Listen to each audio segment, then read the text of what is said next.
Hi, it's Kim Zoller with ID360. And on this Wednesday wiring, we are the day before the American Thanksgiving.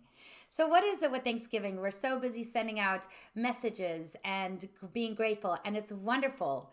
And here's something that I want everyone to think about in this Wednesday wiring, and that is, can you find a gratitude practice that from today, that you are going to do.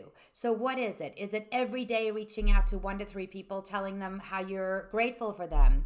Is it posting about someone that you're grateful for? Is it sending thank you notes every day or every week to tell people who are in your life that you're grateful for them?